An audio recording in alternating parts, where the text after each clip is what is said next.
moderator this evening. First of all, we want to thank current incumbent Councilwoman Asha Chucktine and challenger with aspirations of future leadership, Lydia Millard.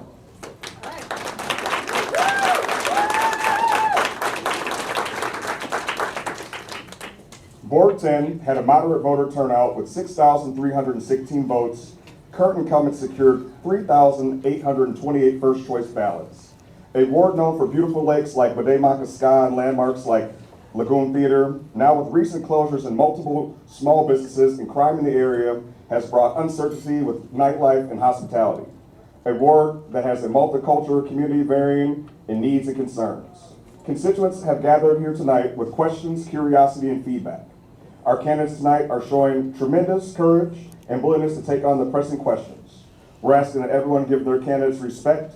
If you have individual concerns, please feel free to reach out to candidates throughout the campaign, through the campaign materials. Otherwise, please enjoy the experience.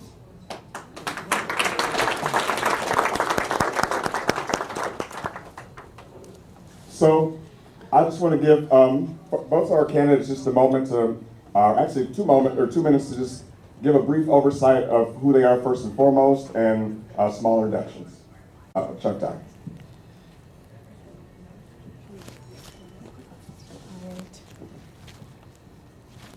Hi everyone, my name is Aisha Chucktine. If we haven't had an opportunity to meet yet, I want you to know that I'm a renter in the Whittier neighborhood.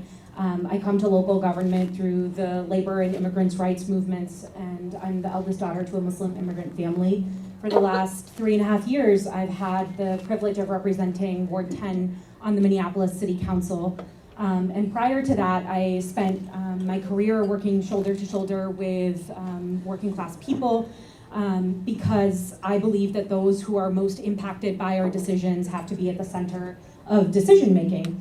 As someone who has experienced childhood homelessness, as someone who has struggled with housing insecurity throughout most of my life, I know what it's like firsthand to have to make the choice between buying groceries and paying your rent, and I want to build a city where no one has to make that choice.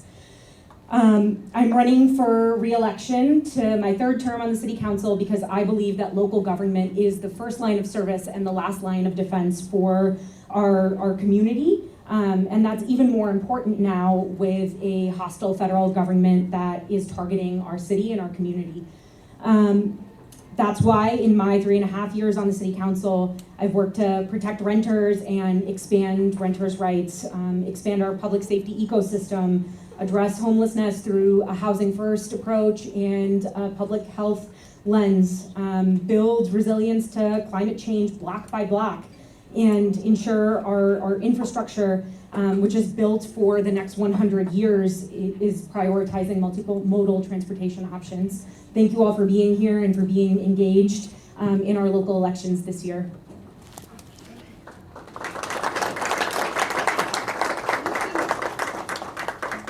Good evening, everyone. Thank you for being here tonight. My name is Lydia Millard, and I'm running for City Council in Ward 10 Uptown. I grew up in the north side of Minneapolis. At 15, I started working for McDonald's. Today, I have 2 roles: Executive Director for Stevens Square Community Organization, as well as large-scale operations within Target. I've always loved Uptown as a kid, from walking around Bidet Macasca to shopping at Heartbreaker to eating at Chino Latino. And unfortunately, the Uptown that we see today has dramatically changed, and this neighborhood deserves better.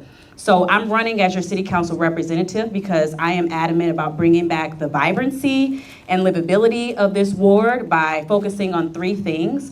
The first is being a leader who actually listens and responds to your needs in a professional and mature manner. The second is by prioritizing public safety so that anyone feels comfortable living, working, and playing in Uptown. And the third thing would be back to the basics of supporting our small businesses and trading the empty storefronts for unique restaurants, retails, and services. But all of those things really make a difference with the commitment. Those issues and more can be addressed, but we also need to think about the bigger picture. What does the future of our city look like? My vision for Minneapolis is to turn our city into a smart city. So other cities are using technology to make the lives easier of their residents, in areas like traffic and energy use and private and public services. And we can bring that here. One of the biggest examples I like using is that there are LED street lights so that we don't have to worry about copper wire theft. There are traffic AI signals where you can help with congestion. There's trash can sensors so that the public works knows whether or not the trash can is full and you don't have to worry about cross-contamination. So there are opportunities to grow what we're doing here locally, and we have the infrastructure to do so. So as your city council rep, oh, sorry, thank you.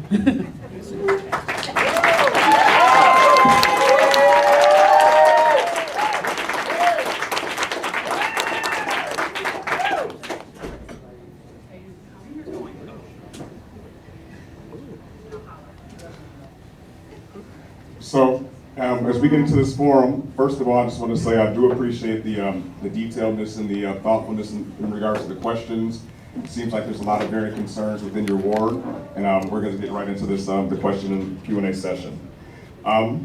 First question: as my city council member, please provide concrete and specific actions you will take to humanely reduce homelessness and reduce crime in our city. What role do you believe the MPD plays in these goals? And I will start with Lydia. Thank you.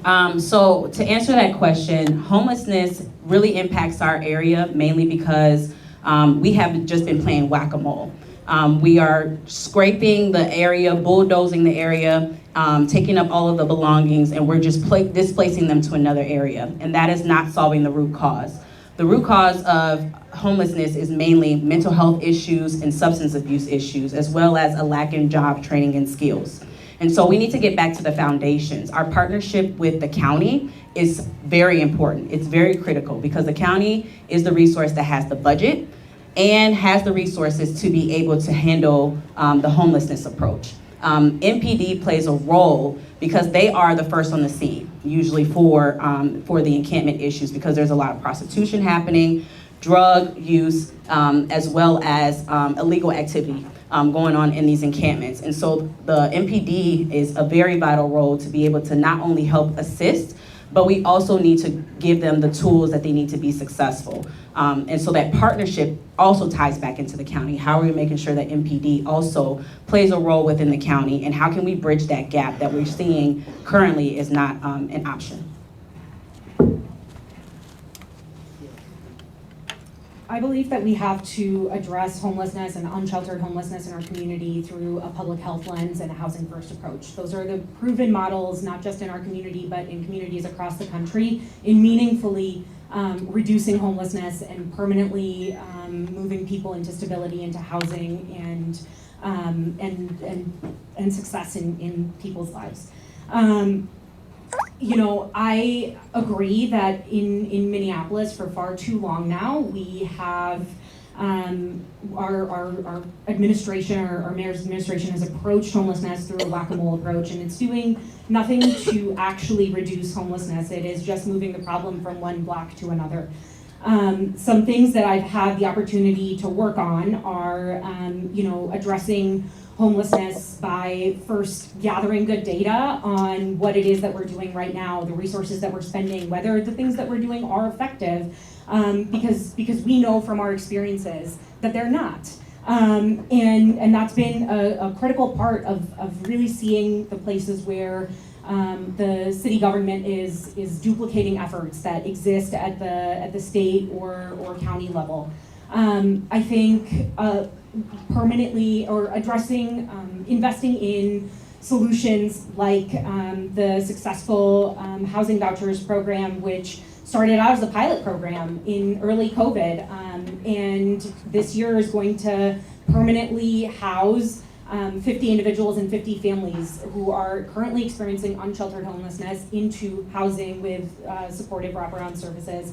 I've also had the opportunity to work on expanding our Stable Homes, Stable Schools pilot, because what we're seeing in Minneapolis public schools right now is a 20% increase in childhood homelessness. So expanding that to elementary and middle school age children and helping up to 500 families find stability in our community, that's an important part of addressing the rise in homelessness in our community. And, you know, working to you know, pass ordinances like safe outdoor space and safe parking policy, which have been successful in other communities, including in Duluth. These are some of the ways that we can meaningfully address homelessness in our community. Thank you. Thank you. The next question, do you support the right for workers to unionize regardless of the size of the business? And I will start with Asha. Yes, absolutely.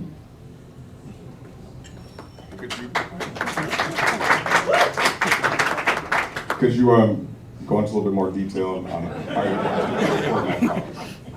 Absolutely.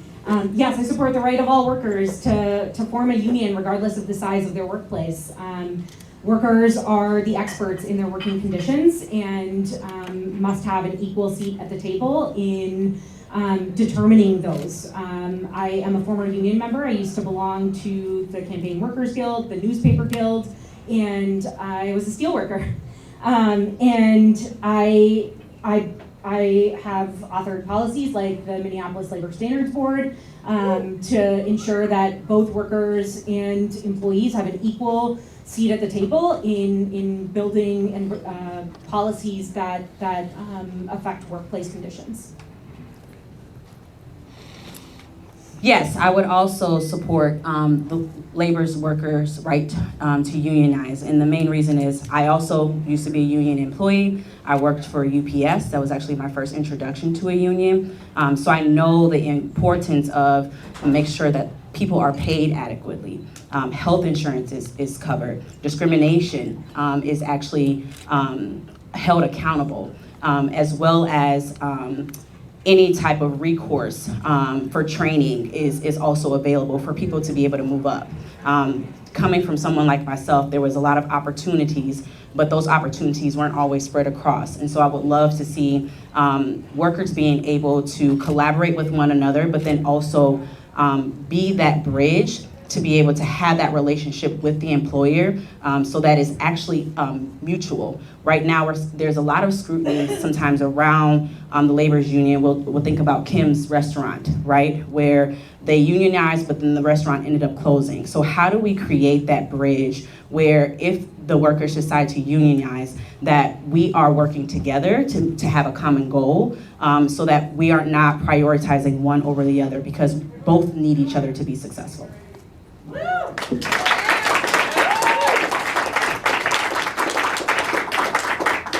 So next, we're going to have one of our youth civic leaders ask questions.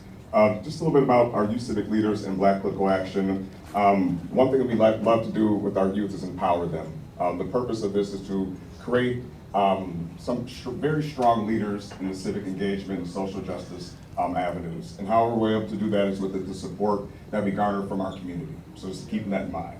So we're gonna take one of the questions from our youth right now. Yeah.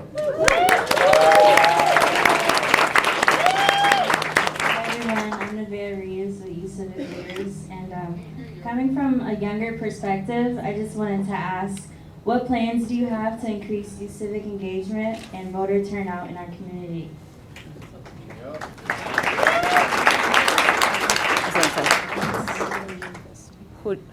Who do you want to answer first? Me? Okay. Sounds good. Ward 10 is one of the youngest wards in the city. We have one of the highest concentrations of people under the age of 24, under the age of 18 throughout Minneapolis. I think it's really important that young people, youth, are prioritized in helping make decisions. And I think it's really important that our youth are engaged and asked to participate in a way that goes beyond being superficial. And to that end, something I've been really proud to do is just be a part of the city's youth coordinating board, which is a partnership between the city, the parks, the county, and the school board to think about and work to address issues that are uniquely affecting youth in in our community from a multi-jurisdictional level, because ultimately all of us succeed when the young people in our community do. And in my time in office, we've seen the Youth Congress get back up and running, and I want to see that continue to grow. I want to see more interfacing between city leaders and youth that are participating in these spaces.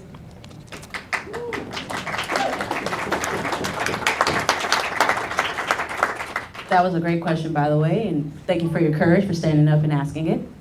I would say when we make plans, we always make plans and we forget about the youth. We don't include the youth in our plans. And that saying of the youth is the future really is the real saying, because you all are watching what we're doing and you'll either follow in those footsteps or you'll take it a step further and do better. And so I'm adamant about not just including the youth, but a lot of times what we're seeing is there's opportunities for you all to volunteer. There's opportunities for internships, on the work job training. A lot of times the college students are going to school, they can't get jobs because they couldn't get an internship.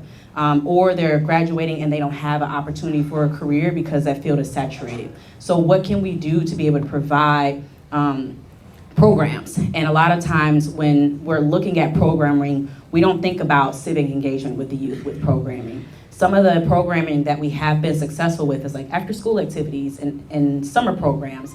And so it's like, how are we continuing to scale that so that it's inclusive, right? But then also, how are we helping to navigate into adulthood, and what type of challenges that you'll come up with, and how are we helping to assist so that you all have an easier time than we did.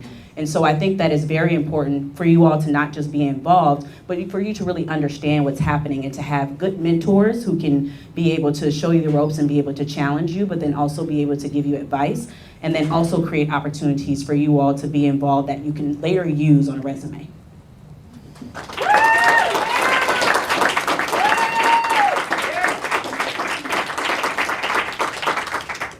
Phenomenal answers.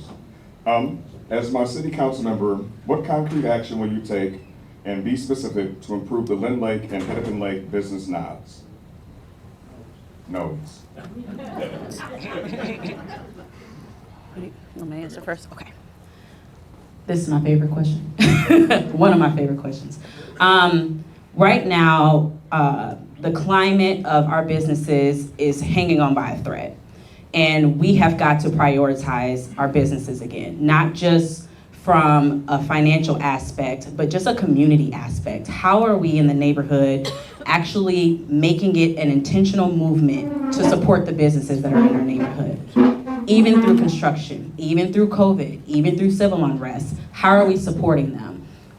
There was a meeting that we had at the 7 Points building where it was discussing how are we going to create that vibrancy and livability that we once knew. So 35 to 40 businesses, we're gonna saturate one specific area. Hennepin and Lake was the area that was looked at. And we're trying to bring in everyone as we're doing this. How are we making sure that the businesses that we bring in are diverse? How do we make sure they're inclusive? How do we make sure that they're unique niches that will actually fit the demographic and fit the neighborhood and the style of that neighborhood? And that is just one of the things that we're working on. I'm also sitting on a committee that's actually looking to do a holiday event for Hennepin. So once the construction is done, Hennepin is back open. How are we supporting those businesses that have been hurting probably for the past it would be at 2 years at that point. So we are putting together an event to be able to saturate Hennepin and say, hey, we're here, we still support you all, we still think that your businesses are valuable, and we're gonna show you that through our participation and inclusion. So I think as we're thinking about businesses, we need to think about who are we inviting in the space, are we providing unique niche opportunities, and are we making sure that everyone's included? These are communities that are really struggling right now and have been for the last several years. And things that I think we need intervention at multiple levels to help make sure that these two specific areas Hennepin and Lindale that were addressed in the question, are not just struggling, but can survive, can thrive, can flourish in our city.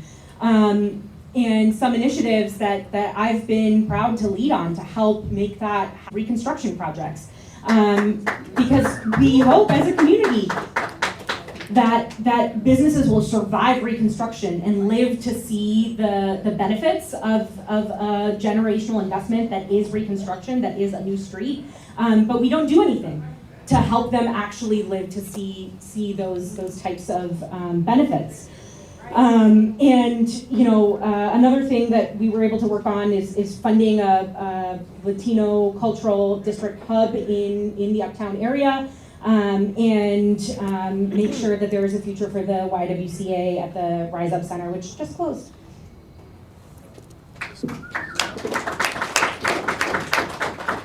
So, more or less a follow-up question to small businesses. How will you help small businesses with the limited parking needs?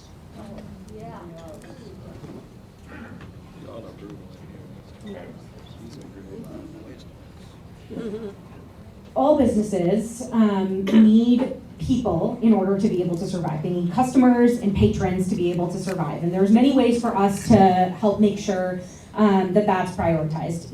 I think by investing in infrastructure that makes it easier for pedestrians to move around that corridor, that makes it easier for people to get there, whether they're traveling by walking, biking, taking the bus, driving. That's really important, and it's a part of what helps build a sustainable local economy. In every community where we have seen around the country, and in colder climates in Canada, where we've seen investments made in infrastructure like that, where we've seen investments in pedestrianization, in making it easier to bike, in making it easier for people to take the bus, we have found that there is a boost in the local economy that's sustainable over a long period of time. And that's what I want to see happen.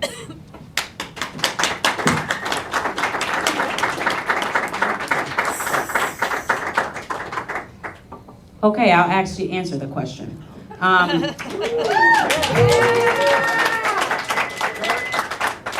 So, parking is essential because we have 40,000 people that live in this neighborhood. Out of those 40,000 people, at least 30,000 of them drive. And what we are doing is we are penalizing the majority of the people that live in this neighborhood to be able to cater to a very small minority.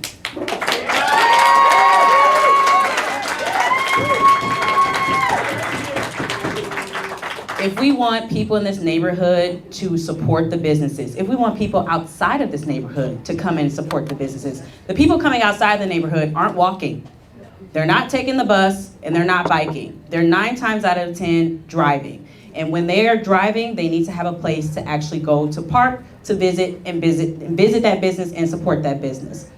Outside of that, I have heard from several people, because listening to constituents is important, that have stated they would love for the city to buy 7 Points parking lot and make it free like they do in Edina. So that is an opportunity for us to partner and figure out what ways can we make life easier for our residents, pocket-wise, but then also make things more efficient so that we're not causing congestion. Because I live on Hennepin. It takes me 20 minutes during rush hour just to get to 24th, and I live on 28th. So I am not for the new renovations because it shouldn't penalize the majority of people that drive.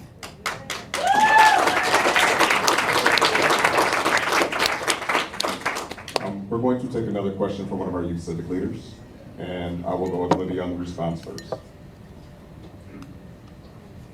Hello, my name is Kayla, and my question for both candidates is, what is your vision for public safety in Ward 10, and how do you plan to make sure it's inclusive and community-centered?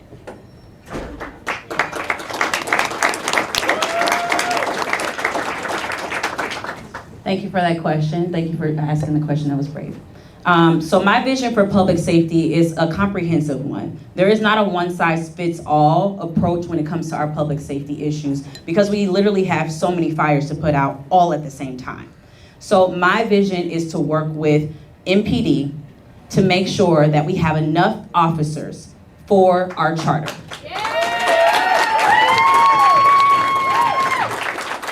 We have been short on officers before COVID, and we have continued to decline. I would actually support the recruiting efforts that we actually had, that the council actually shut down, which recruited diverse candidates that came from the neighborhood, which was actually successful. I would love to not just pilot it, let's bring it into fruition going forward so that it's automatically funded every year.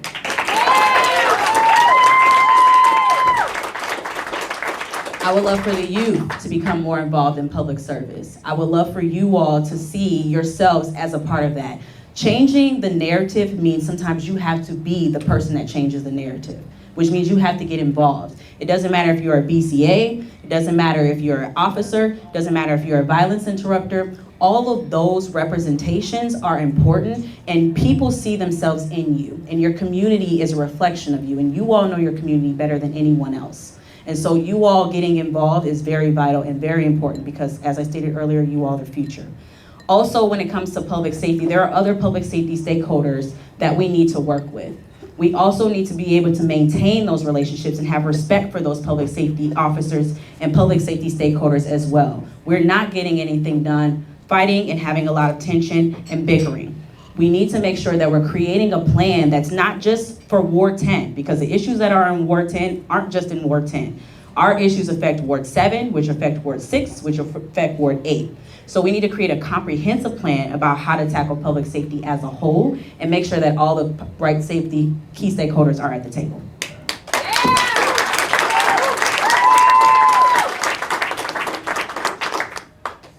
I agree. We need a public safety ecosystem that is actually making sure that our community is safe and feels safe to walk, live, and play here, invest here. And in order to build that ecosystem, you know, we have to prioritize all of the different aspects of it. So, you know, we need we can't think about safety as a police-only responsibility, and we can't think about it as a police-only response. There are a number of initiatives that I've worked on to help make sure that that is a reality in our community, and we have a long way to go, certainly. From making sure that the 5th Police Precinct, which includes all of the 10th Ward, has an additional crime prevention specialist. We have the lowest in our entire city. They're some of the most critical resources in preventing crime. And to, you know, it was youth in the Whittier neighborhood that came to our office and were talking with us about the challenges with an increase in gun violence in our community that has gone unaddressed for the last 6 years. That led to bringing violence interrupters to the Whittier neighborhood for the first time in the next couple of months. Working to expand domestic violence navigators to every corner of our city, because we know about half of aggravated assaults in our community stem from domestic violence.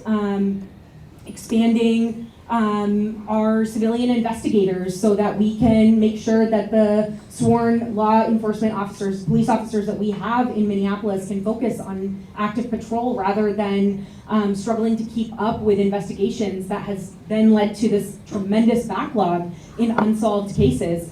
And making sure that we're prioritizing hate crimes that are happening in our community through site prevention, and expanding our behavioral crisis response program.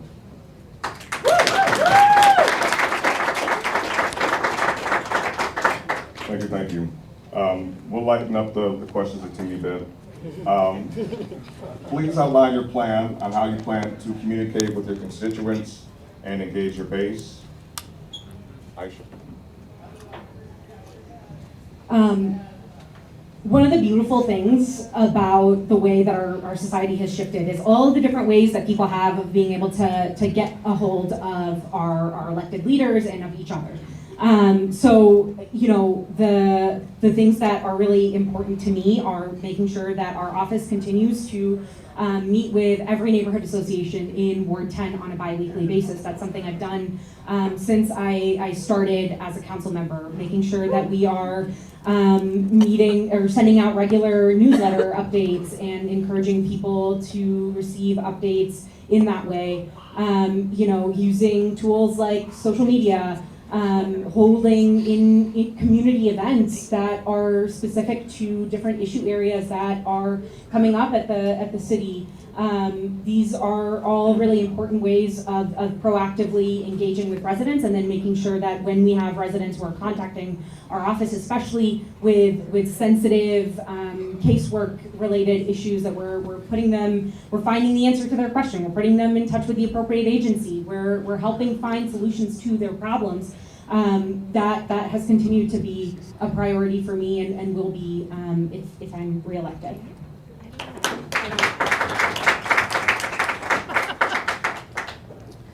I actually have met with all of the neighborhood organizations since I've started running, and out of all of one, we only have 4, just so anyone knows, we have 4.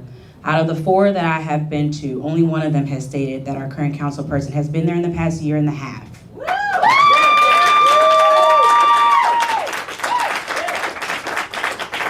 Second piece is, we send out a newsletter every week. I did not see a newsletter coming from our current council person until re-election came up. There has been 10 months of no newsletter.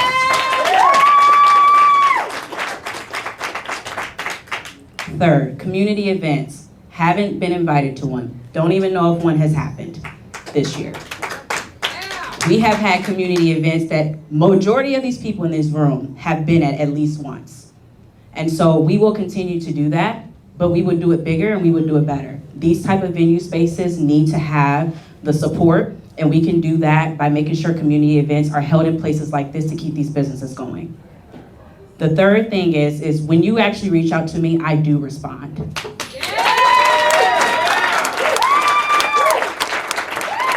Not only do I respond, but I respond promptly, because there's a difference between responding and responding promptly. And I actually give you an answer to your question. I actually follow up, and I make sure that I am held accountable if I do not. So I want to make sure going forward that everyone understands what it means to have a leader who is actually present, and a leader who actually cares, and a leader who actually follows up and follows through and does what they say they're going to do.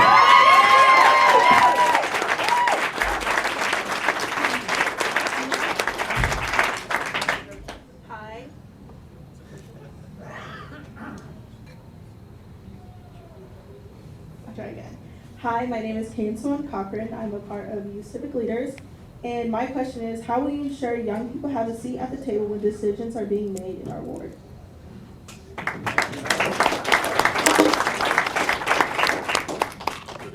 Oh, thank you.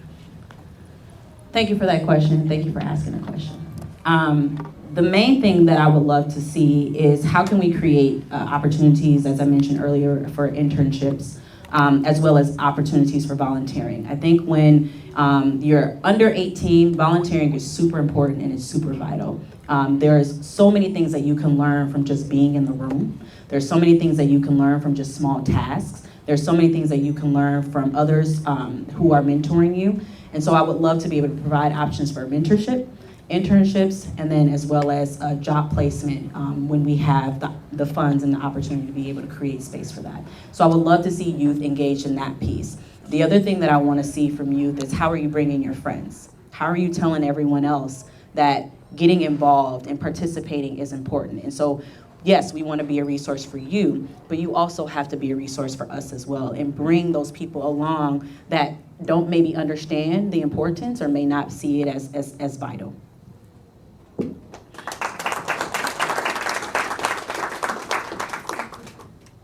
I think it's really important to make sure that young people have the opportunity to be in places of where decision making is happening. So I've been really proud to fight to preserve and improve programs at the city like Urban Scholars and Next Step. So these are, or Step Up, sorry.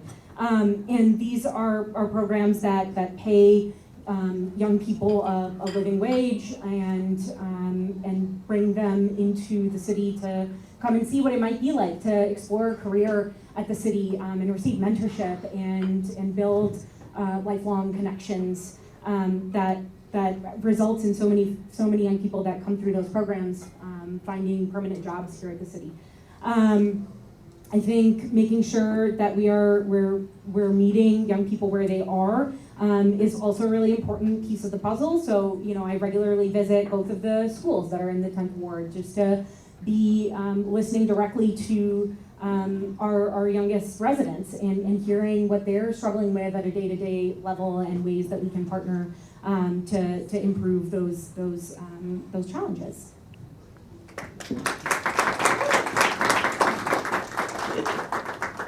As I'm going to read this next question, I understand this is probably the question that everyone's going to be slightly curious about tonight, so let's let it roll. If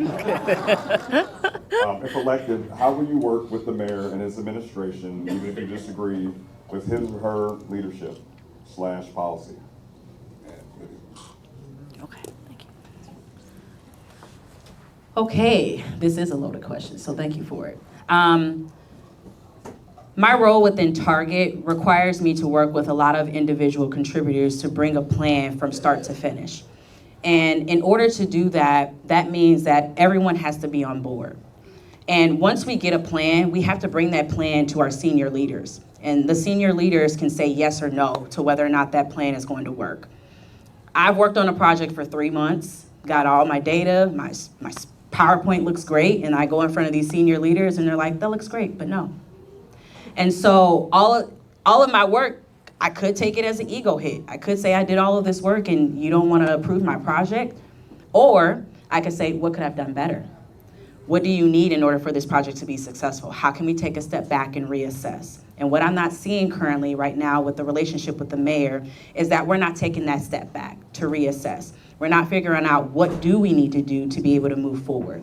And it doesn't matter who the mayor is, that is going to be the case anyways. There is going to be times when you disagree. There's going to be times when you don't see eye to eye, but you're supposed to maintain your professionalism. You're supposed to maintain your respect for one another, and you're supposed to figure out what do we need to do to be able to move forward in order for the community to be successful and our wards to be successful.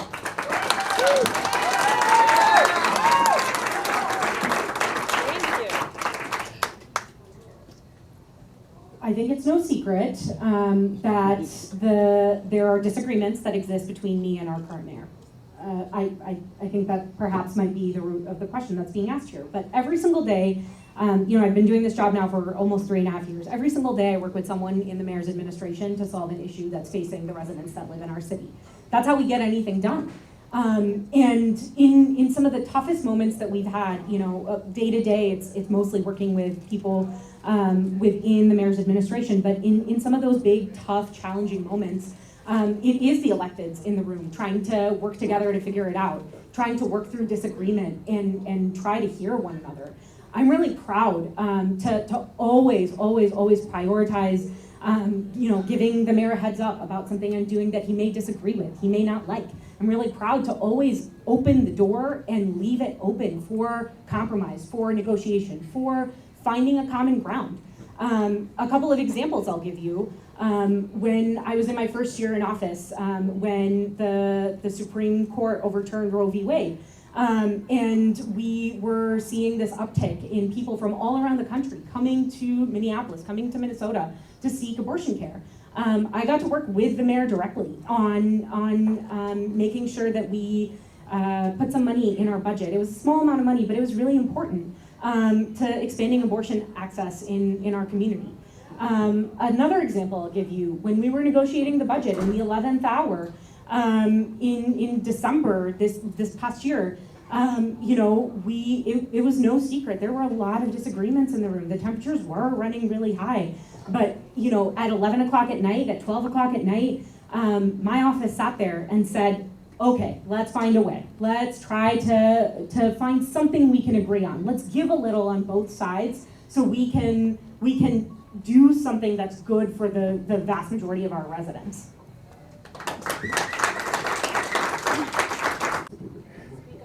Yeah, speak My up. apologies. It's okay.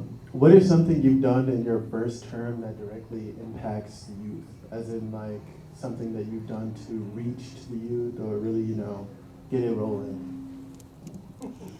My first year on the city council, in 2022, there were a number of programs that were supported by one-time federal funds that local governments across the country received. And one in particular was about addressing food insecurity. And that was, through programs in elementary schools around our city. One of those was Whittier Elementary School. And we got to, I got to work with one of our other council members on making sure that it was funded on an ongoing basis. I'm really proud of that. I'm gonna give one more example because I think I have another minute. I got to work this year, this is my second term, but got to work in this last year on increasing the levy for the Minneapolis Park Board so that they could expand free and reduced programming citywide, which was at that time only available to 12 sites around the city, and making sure that parks workers were paid and wouldn't have to be laid off. It's a really important part of supporting youth in our city.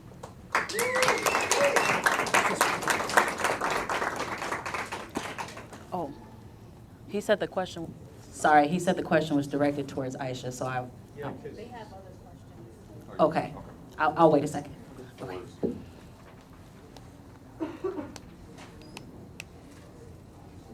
So how can we create more job opportunities for young people and those who have been historically unemployed in the ward? And Lydia? Yes, this is a good question. So with the supporting of the businesses creates jobs. When we add businesses to our neighborhood, that also creates jobs. And so it is important to make sure that local resources are supplemented in order for the youth to feel like they have a stake. But then also that goes into the conversation that I had earlier, which was discussing how are you making sure that if you go to a trade school or if you go to college, how are we making sure that you all actually have jobs to come out and actually be able to have a salary or an hourly rate? How are we creating those internship opportunities? And I see that there is a shortage when it comes to that placement. So it's how are we working with the schools? How are we working with high schools? How are we working with colleges to make sure that you all are set up for success at every level? And if there's a gap, then what do we need to do as a city, as a state, to work, or even possibly with the county? What do we need to do to be able to make sure that you all are supported, but then you're also successful?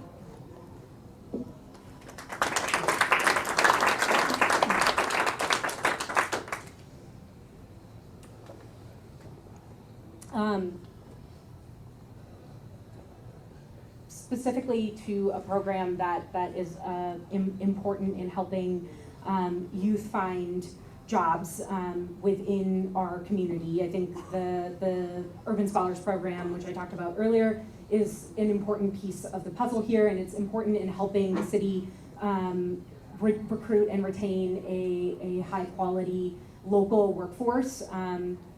And help young people, pick their careers and spend their entire career working in the public sector. When it comes to people who have a hard time currently getting jobs, vulnerable populations, underserved populations in general, one thing that we were able to fund in our budget this year is taking a successful program from St. Paul where they hire people who are experiencing homelessness or are living in our shelter system to help with public works roles like street cleaning and just helping make neighborhoods look and feel warm and welcoming. So we're bringing that to Minneapolis, and that's an important piece in helping make sure our community is welcome and helping employ people and helping them into more stability in our community. The city take to reduce its carbon footprint while promoting economic growth? And I'll bring that back up to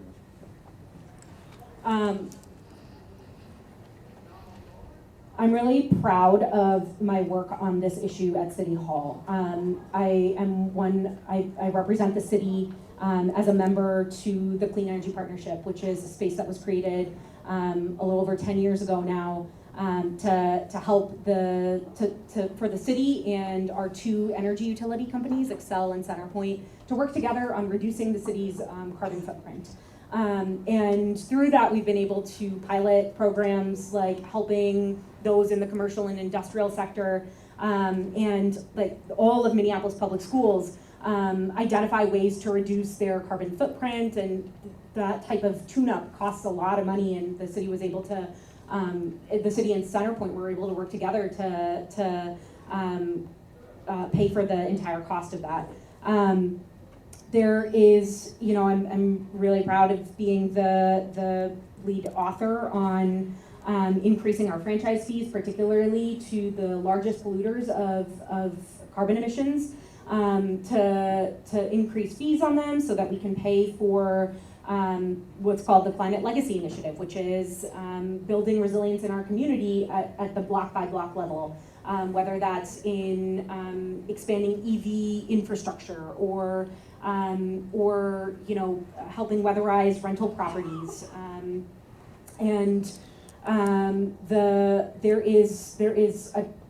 I think the next iteration of that is going to look like implementing the city's adopted climate equity plan to reduce carbon emissions in our city and meet our ambitious but doable climate goals.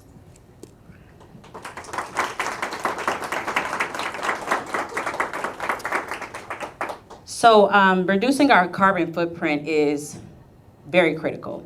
Right now within our ward, we don't have many green zones. So one of the things that I would love to do is make Lake Street a green zone. There's not a lot of tree canopy coverage, and that in itself would be a huge impact just within that stretch. Also, there's opportunities to bring in solar options so that cost of energy reduces, so that our not just tenants benefit from it, but also the property owners benefit from it as well for those common use spaces.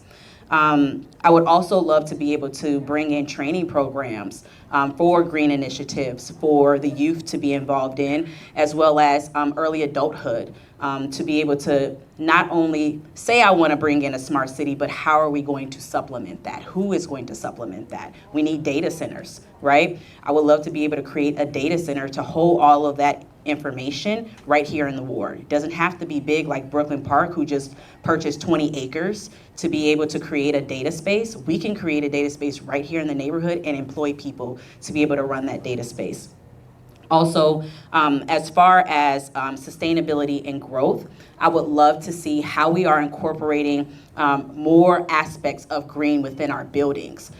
So how are we creating energy efficiency as we're redeveloping? How are we creating energy efficiency as we are remodeling some of these apartments? One of the initiatives that Los Unidos has is that they would love to be able to bring in electric ranges instead of gas ranges into all of the apartments as they turn over, because the shelf life has expired. So that's something that we could support and then also see how we can scale.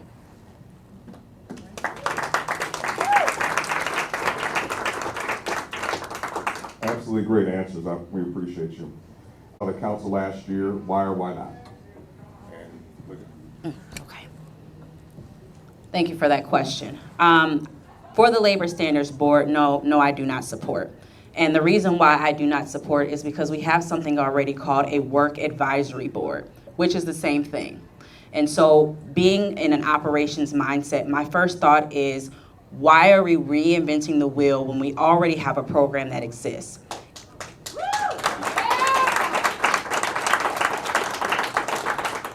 So if that program is not currently successful, then what do we need to do to make it successful? What type of process and routines do we need to put in place for it to be successful? And who needs to be at the table when we're having these discussions? The one thing that I've heard from many business owners about the Labor Standards Board is that none of them have signed on to it. None of them wanted it. And so I have a hard time understanding how we've done community outreach and we're still following through with the process where half of the demographic that it's supposed to cater to is not on board. So we need to take a step back and reanalyze of how do we move forward. If we want to do away with the work advisory board, then just say that. If we want to move into this labor standards board, then let's do that. But let's make sure that we are making sure that everybody is on the same page in order for us to move forward.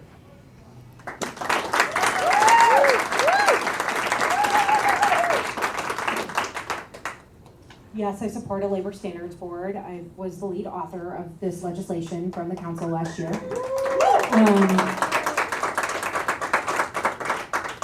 The Labor Standards Board proposal of policy came from, in part, from the city's existing Workplace Advisory Committee. The Workplace Advisory Committee was established when Mayor Betsy Hodges created an advisory committee to help, create the Earn Sick and Save Time policy, and bringing stakeholders together in that way was so successful that the city, the council, and the mayor decided to turn that into a permanent workplace advisory committee.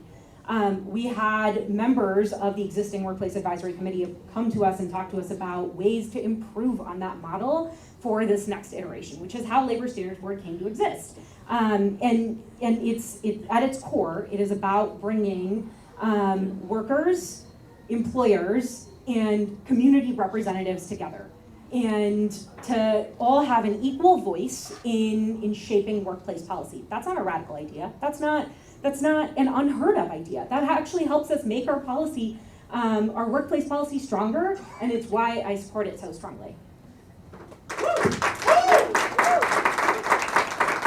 So, we've been doing this now for about an hour. If we can just give the candidates just a small clap. It takes a lot of courage to do this. Thank you.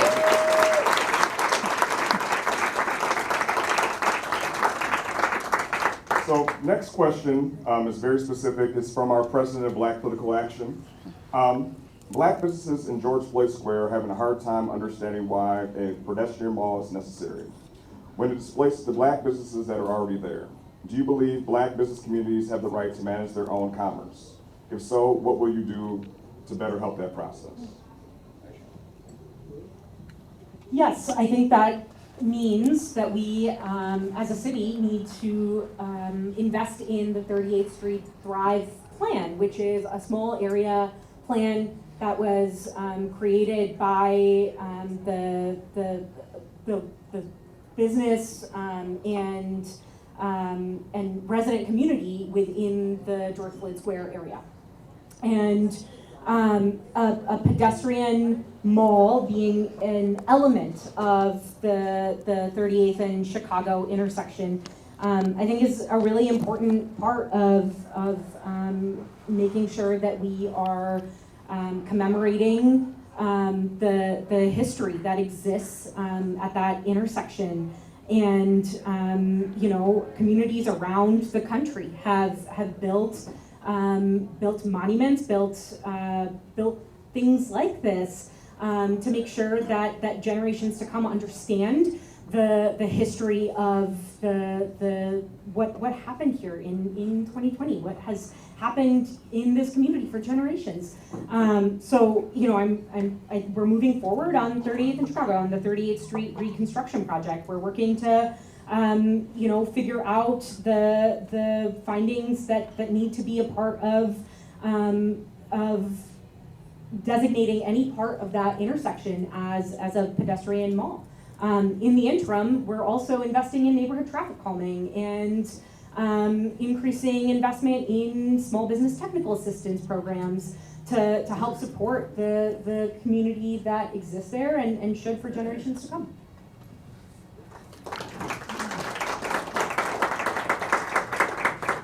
So the main piece of feedback that I've heard from multiple community members, community leaders, business owners, and people that live in that neighborhood is that no one is listening to them.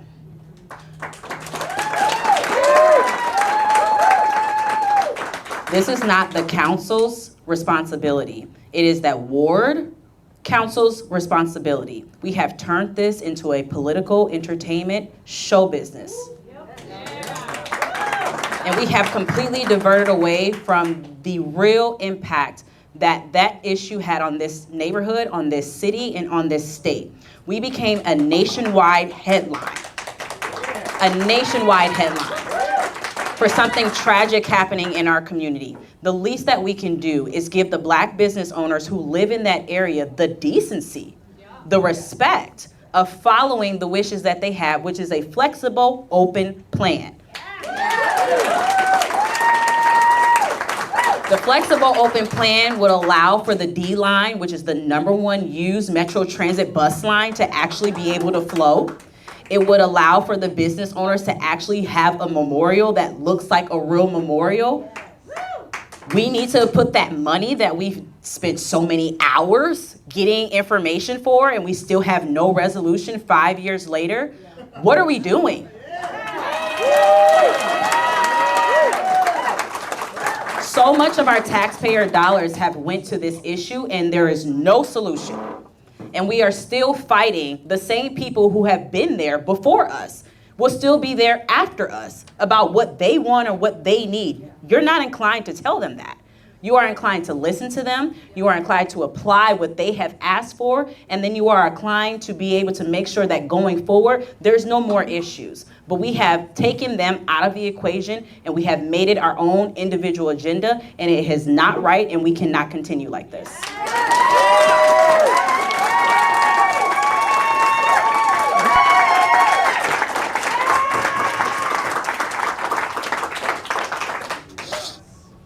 Hello again, I'm Kayla from U Civic Leaders, and I would like to ask you, Lydia, a specific question.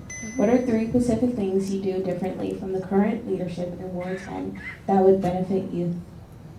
Okay, thank you. Thank you for that question.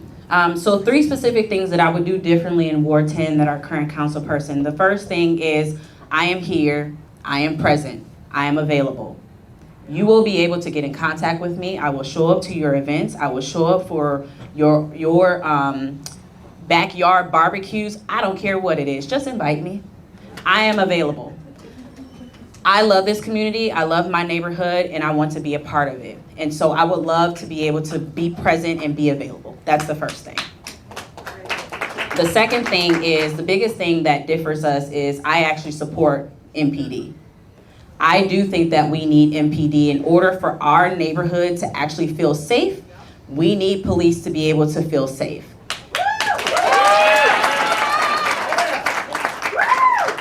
I would not only push for them to have raises, but we need to diversify. We need to make sure that the people working in the police force come from our community. We need to make sure we have training. We need to make sure we follow through with the consent decree and have accountability when officers do not have the same service towards the community members that they're supposed to serve.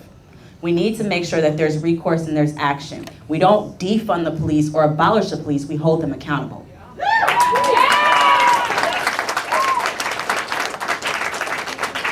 The third thing that will set me apart is that I actually do support the businesses.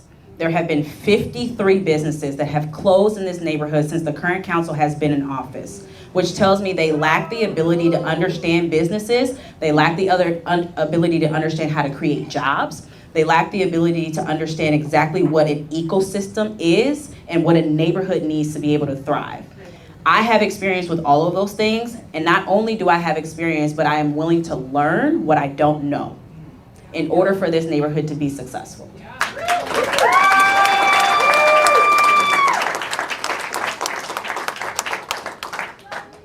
So if you see your host sitting down, understand that I'm over 40, my back is acting crazy. I apologize. Next question. What will you do to make sure that in this nonpartisan race, I'm actually going to read this again. Huh? What will you do to make sure that in this nonpartisan race, you make all Minneapolis residents feel welcome and heard, Dems, Republicans, Independent, etc.?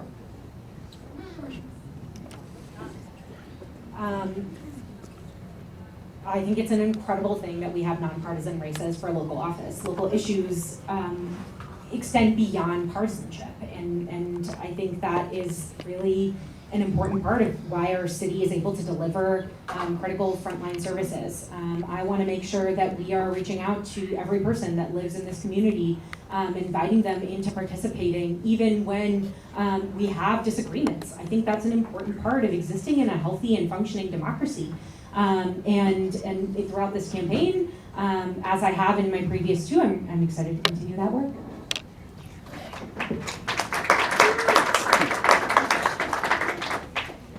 In order for a community to feel like a community, everyone needs to feel like they are included. And right now, what we have in our ward is some people feel included and the majority of people feel left out.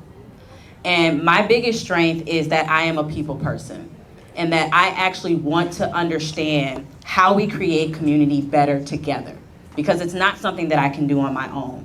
So in order to make sure that we are thriving as a neighborhood, that means everyone is involved. Everyone has a seat at the table.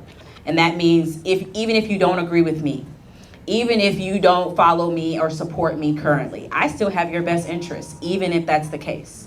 Because guess what? You still live in this neighborhood, and you still deserve the exact same things that everyone else in the neighborhood has, which is respect and a promise from me that as a leader, that I will make sure that you are always at the table and you are always heard and you always feel seen.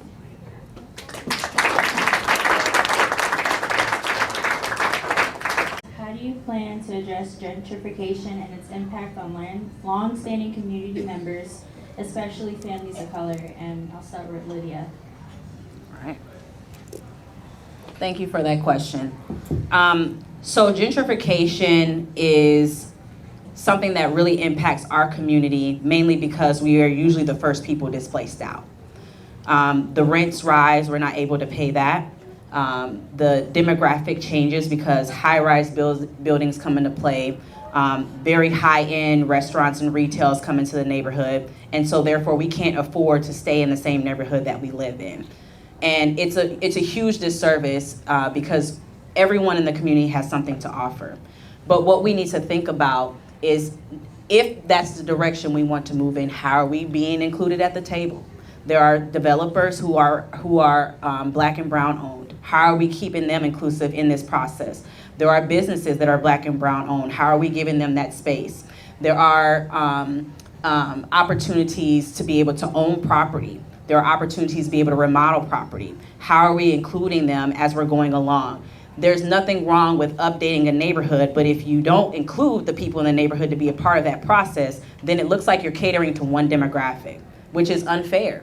And so we always feel like we're 10 steps behind because we're not at the table when the discussions are being had. We're not at the table when the decisions are being made. And so I am adamant about making sure we have a seat at the table, not just have a seat at the table, but we actually are a part of the plan as we move going forward.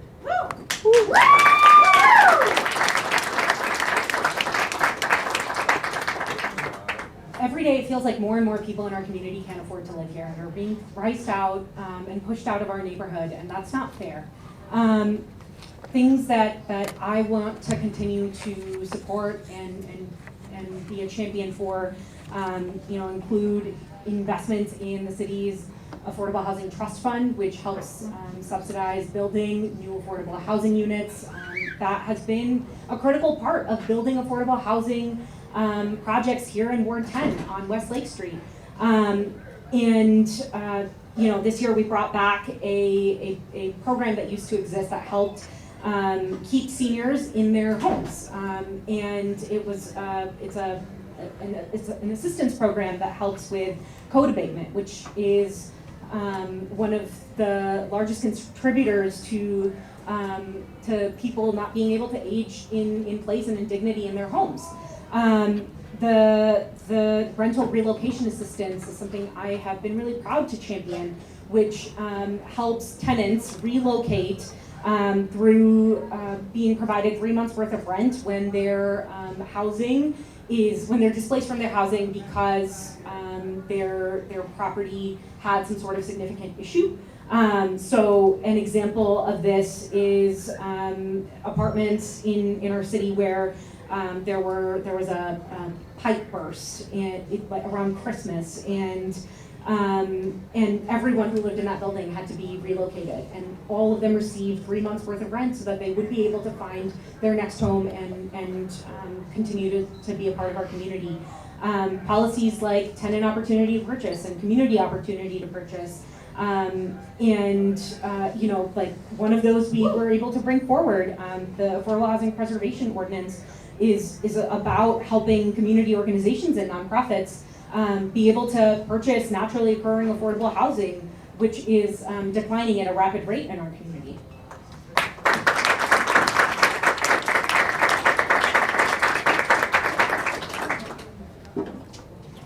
So, what are your thoughts on the current state of the criminal justice system, and do you support restorative justice initiatives for nonviolent offenders?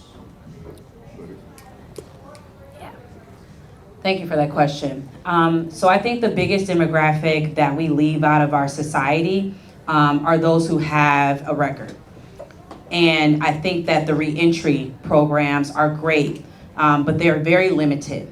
They give very basic jobs, very basic skills, very basic training, which is not a long-term solution for really reintegrating someone back into society. I think that there are red tape that's put against a lot of the reentry when it comes to housing assistance, when it comes to being able to vote, when it comes to being able to actually get a bank account. There's so many different pieces of red tape that goes against that reentry process that makes it hard for people to want to do the right thing consistently. So a lot of times they revert back to what they know. And so unfortunately, we have not created the best plan that is inclusive for those who have a criminal justice background. And so I think going forward, there are organizations that we can partner with to be able to make that red tape less extensive, but then also we need to create opportunities to actually be able to make sure that they're successful going forward.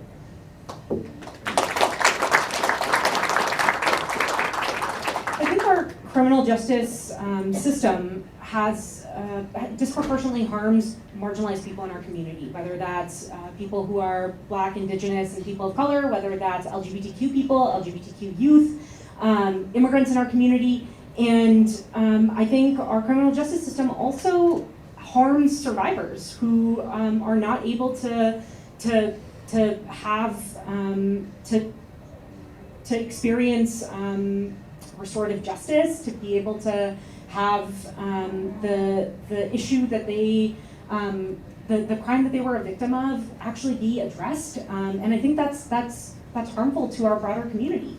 I support restorative programs that provide intensive, casework support and social service support to those who are victims or perpetrators of violence. I think we need to continue to invest in programs like that.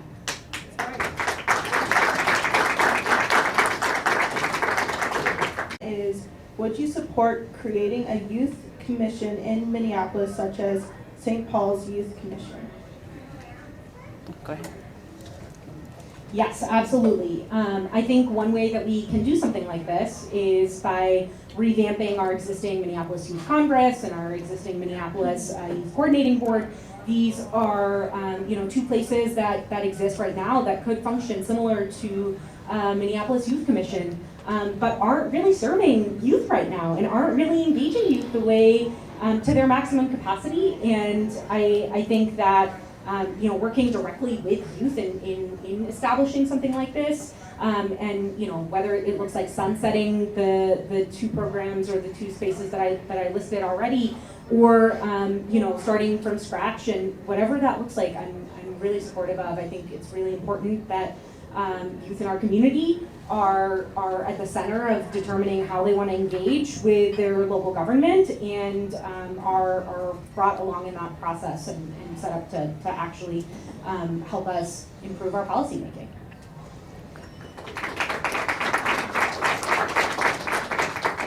I would definitely support. I would just add on to that.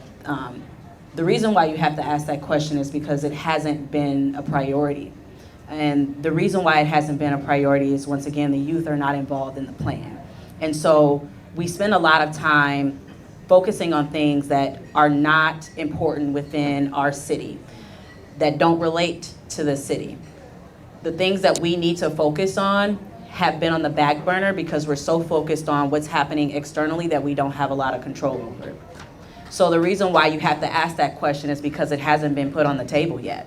And so bringing in someone new for leadership who understands how important the youth is can be that advocate for you that you need to make sure that going forward, not only are you included in the plan, but you're actually set up for success so that St. Paul isn't the only example.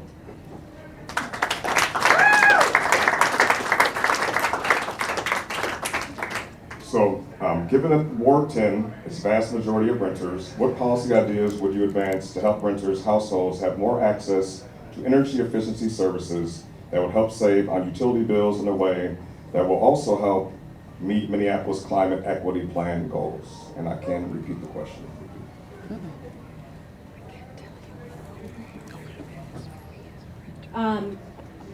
I've been an author of the policy that is working on this issue right now and working to address this issue. So last year, the city of Minneapolis established what's called the Climate Legacy Initiative, which is a $10 million per year investment in building local resilience to climate change.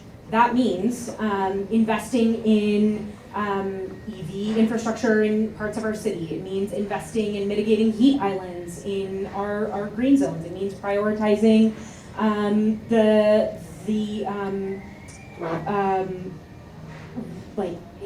building the infrastructure in our housing stock, particularly our rental housing stock, to make sure that energy efficiency is increased. A big part of that problem is we have really old housing stock in our city that needs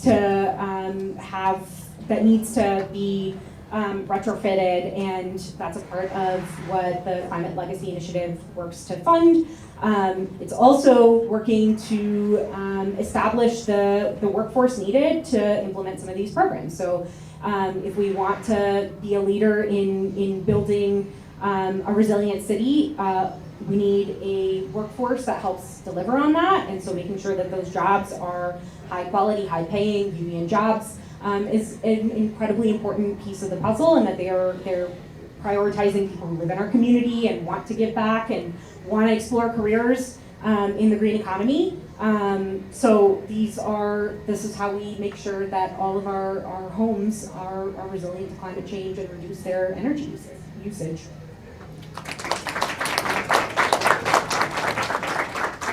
So one of the things I'm really proud that we're doing in Stevens Square right now is we have a partnership with Cooperative Energy Futures, which brings in energy efficiency by reducing the bill of the residents by putting their energy into a grid, right? It's a partnership that they have currently with Xcel Energy. And so I would love to not only provide that as a resource, but figure out how do we scale that. Right now, their capacity is very limited because they have limited staff and they have limited funding. But imagine if we allocated a budget to be able to help them with some of the staffing shortages, but then also help them be able to carry out additional grids, which is an issue that we're running into, is the grids fill up quickly. So how are we creating more spaces for grids to be able to be an option for savings on your electric bill or your gas bill every month? The other thing that I would say is a lot of the apartments that we currently have don't have EV charging stations.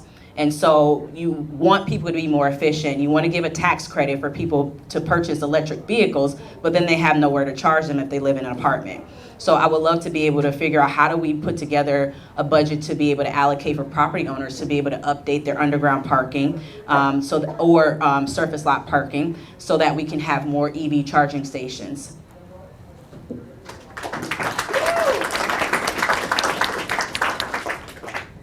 So, next question would be, what are your plans to improve Uptown safety and improve the relationships with public safety in the community? Oh, sorry. Okay. Yes, so my plan to improve the safety in Uptown is a comprehensive plan. Because as I stated earlier, there's multiple fires to put out at one time. So we need to tackle the high crime that's happening in the area with the gun violence. The buyback program that the MPD currently has is successful, it is working, but we also need to put more resources towards that. We get the guns off the street, we reduce the amount of gun violence. The second thing is we also need to make sure that we are prioritizing the low petty crimes. So people's car theft, breaking into garages and stealing items. We need to be able to have an intermediate solution. Everything doesn't call for an officer right away. So what alternatives could we utilize in the neighborhood to be able to address some of those issues? Or if someone is dining at a restaurant and they dine and dash, how do we address some of those low theft petty issues that MPD doesn't necessarily have to prioritize? So creating that ecosystem that I think we're missing right now to be able to supplement. The other thing with safety is we've got to address the encampments. There are people sleeping in the entryways, in the stairwells of apartment buildings. They're sleeping in the entrance of business owners, which makes it not very comfortable for people to want to come and support that business. So we need to make sure that we're creating a plan with the county to be able to address that homeless issue ongoing. The other thing is that in order for people to feel safe, we've got to flood the area with people, right? Less crime occurs when there's people walking on the streets. So that means getting out of our houses and taking our neighborhood back and saying, this is our neighborhood. We are supporting our neighborhood. We are present in our neighborhood. We are walking our neighborhood. Everyone in here should be a part of your neighborhood organization. You should be on these safety walks with your neighborhood organization. You should be a part of the discussions that they're having about neighborhood development and greening and sustainability initiatives. So all of those things help with safety. Thank you.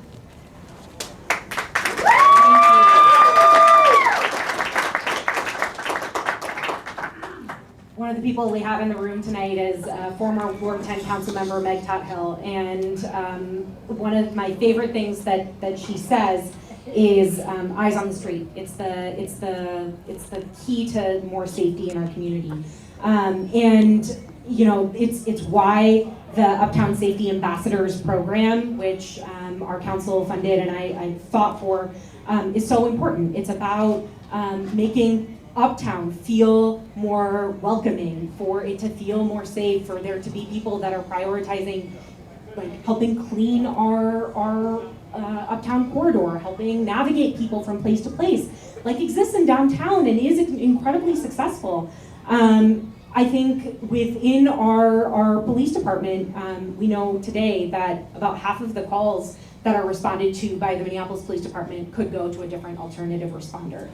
That alternative response, however, has to be built out. One of the most successful things that we've been able to do in building that ecosystem is the creation and then the expansion year after year of the behavioral crisis response program at the city of Minneapolis, which helps mental health responders respond to 911 calls when someone's having a behavioral health crisis.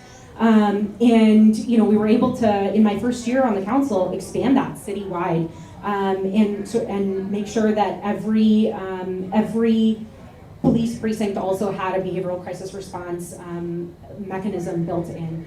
And I think one of the pinch points right now in being able to address crime for the long term is the backlog that we have of unsolved investigations. When an investigation goes unsolved, it's not only harmful to the victim in that case.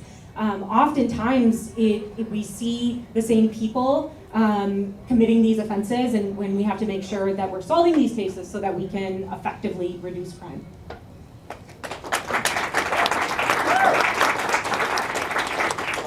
Hello everyone, my name is Melvin again. My question is for both candidates here. It's what does equity mean to you, and how will it, or how already has it affected you on the city council? Oh, good, okay. Yes, so being a black woman, equity is very important because that is not something that is just handed to us. We usually have to work twice as hard to be able to have that opportunity of equity. So I want to create an environment where that is not the feeling for the future of the youth. where it is a norm for it to be equitable. It is not a conversation that we have to continuously have. I think the reason why we still are stuck on the conversation is because everyone is not on the same page. And so I think we need to understand the importance of one another and where we all play a role. And then also understanding that equity is really what builds generational wealth. Equity is really what takes families from one level to the next level. And so how are we making sure that families are not stuck at a poverty level and that we're creating opportunities for equity for them to be able to buy that first home, for them to be able to pass down a home down to a relative or a child. So we need to make sure that equity is on the table for those of low income, but then also create opportunities for those who already have access to wealth. How can we create angel investment opportunities for them? How are they investing back into their communities and helping to build up their communities that they will equitably also benefit from?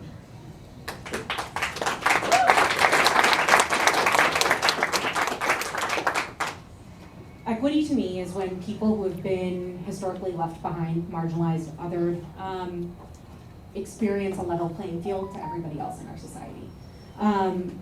And there are so many different ways that we can look at this. So when we talk about housing, right? So what does it look like for every person in our community to know that they will be able to afford their home for the coming years?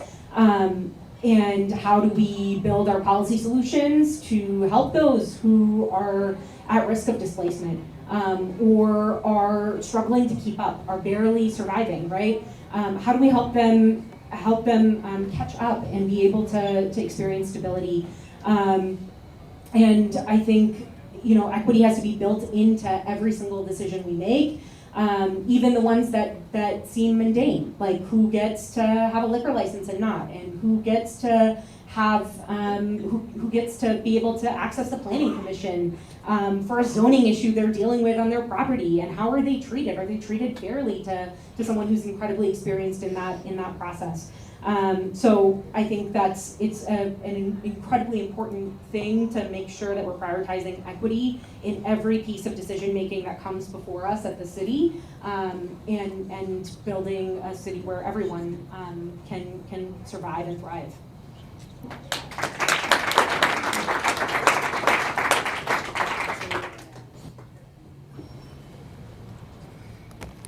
So, strategies do you support to address the affordable housing crisis in Minneapolis, especially in Ward 10?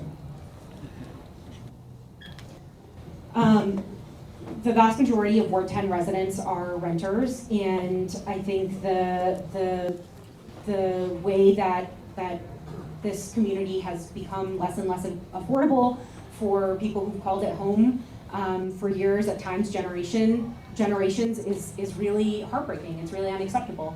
I think policies like extending our pre-eviction notice, something that I got to work on, to 28 days, so that people who are at risk of eviction for non-payment of rent are able to access the programs that exist at the state and county to catch up on rent and stay in their homes, is really important. Policies that help that help tenants be able to purchase their homes and build generational wealth, like community opportunity to purchase, like tenant opportunity to purchase, are policies that are really important to me, and I'll continue to be a champion of.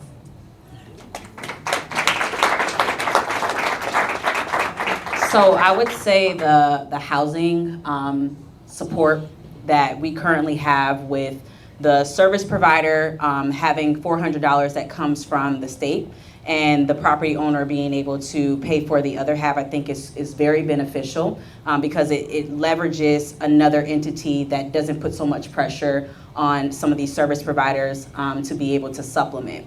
One of the gaps that we're seeing is that some of these service providers don't have the capacity to be able to make sure that one person's case management workload doesn't overwhelm them. So yes, it's effective, but we do have opportunity to be able to come in and supplement, which is why you see some of the locations closing. A good example of that would be Huntington Place in Brooklyn Center. How do we prevent that from happening here? How do we make sure that that type of assistance is needed. But then also making sure as we are developing, we are still considering the affordable housing options to make sure that each property has units that are actually dedicated to affordable housing to be able to prevent displacement when those buildings are redeveloped.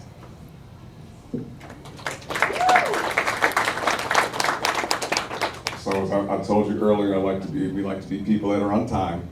So we're going to take the last minute to have each candidate just discuss and outline their plan for their ward and for the city, and just go from there. Thank you all for being here and for being so engaged over the last hour and a half. Like I said at the beginning, you know, I'm someone who knows what it's like to have to choose between buying groceries and making rent, and I want to build a city where no one has to make that choice.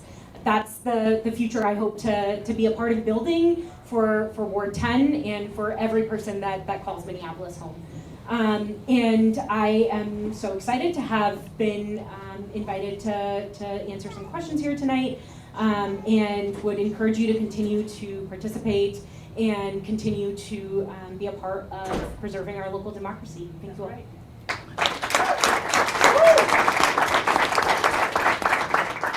This has been great, y'all. I just appreciate everybody taking the time to be here.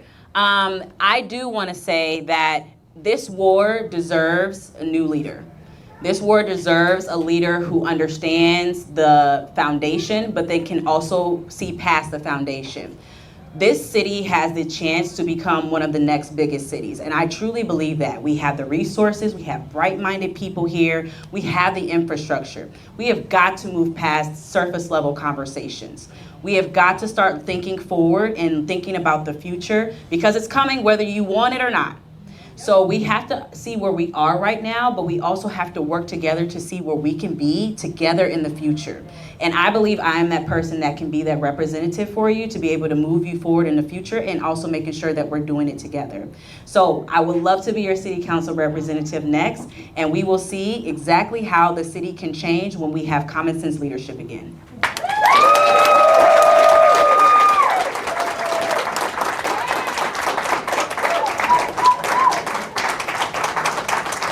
I will say that the candidates did a phenomenal job. Please give them another round of applause.